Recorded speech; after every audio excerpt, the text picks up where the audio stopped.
Okay, so I come to Syracuse University. I get back in town September 1975. I'm in my office, 381 in the Newhouse School on an afternoon. I've only been here like a day or so. And then one day, I'm there, about 2 days, the knock comes at the door. Let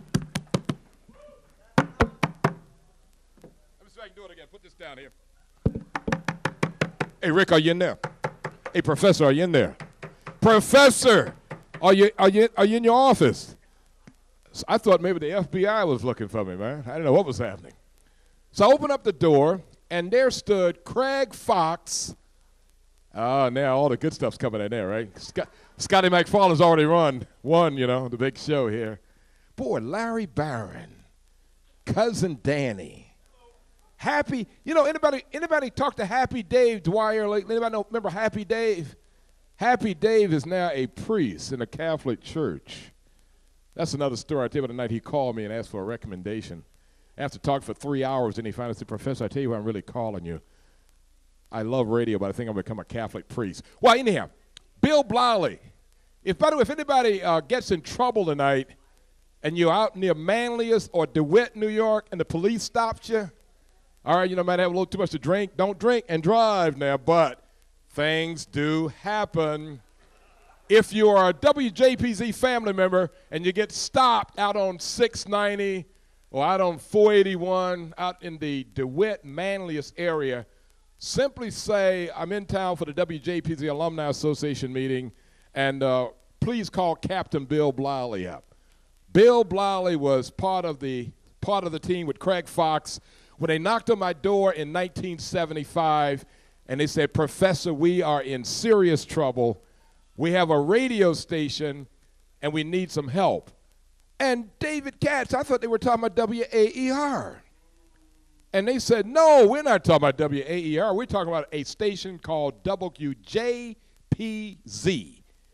And we have a radio station that's operating at 1200 on the dial, AMer. And we're located in the Spectrum House. I like to call it the Spectrum Student Center. And I said, well, where are the papers, guys? Well, so we can't get any faculty members, any support, and they want to kick the radio station off the campus. And I said, oh, God, I love radio. Well, give me the papers. I'll sign off. I'm your faculty advisor. Show me the facility. And I never forget the day I went down to WJPZ studios in the basement of the old Spectrum office building. We had a 4-channel RCA board. A young man who was sightless, or better yet blind, named Johnny D was on air. Had 2 Gerard turntables that somebody got out of the dormitory room. Spotmaster card machines. But there was enthusiasm, there was excitement. The place was incredible. And when I got back to my office, the first phone call I got was from the fire department, the public safety department on campus saying, hey, Professor Wright, you got to get those kids, those students of yours out of the basement because of fire trap. And then, of course, eventually worked up, Dave. We got up to the upper floor. Mike Roberts and others were general managers at that time. The WJPZ story is incredible.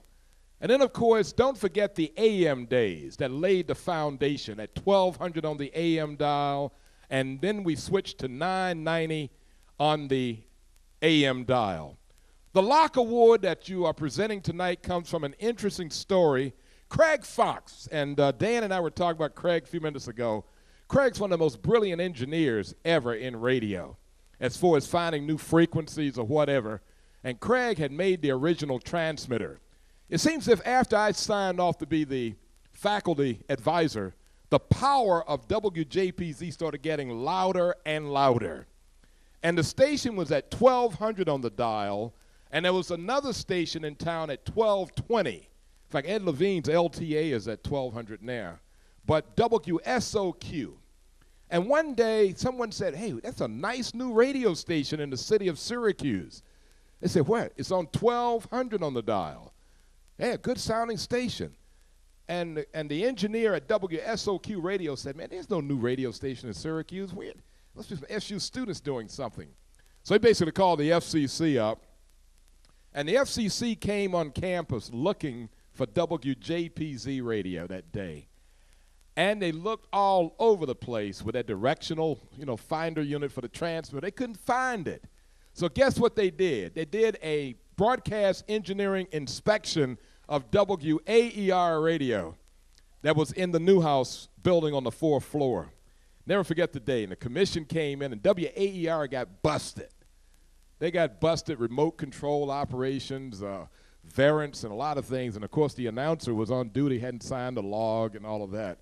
And then, of course, an FCC engineering inspection requires that the engineers go up to the transmitter site and watch the WAER transmitter. Well, where is the WJPZ transmitter located? Day Hall. There you go. Oh, boy, I'm giving you all the information there, right? Neon Dion. Oh, man, satellite radio, urban. Hey, Neon, you recovered from that Miami trip yet, man? When you were program director at Powerhouse 100,000-watt urban on Miami Beach? Oh, yeah, the evil empire. Is that CCR you're talking about? Yeah, I work for them too, Okay, we'll talk about it a little bit later. Well, anyhow. Oh, boy, I got so many. Boy, I got just so many names and so many faces and all of y'all. Boy, I tell you, I just don't want to, if I start calling names, I'm going to leave somebody out. I'm just about done here because didn't I give you the emotional side of this and ended it real quick. I know y'all ready to party, baby. You're ready for, and the hits just keep on coming.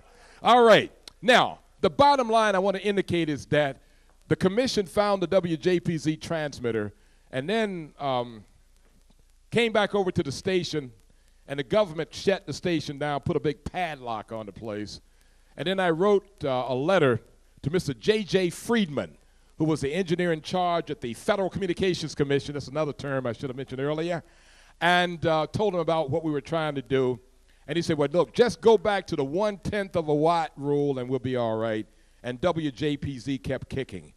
I think of Mike Roberts, the time we nearly lost the station. And I think about the time we provided the audio channel for new channels, which was basically the way in which we really got the signal out.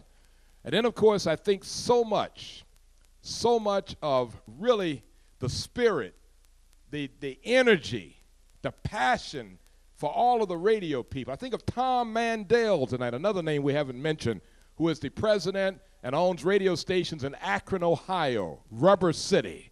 Tom Mandel, another person we got to get back here also.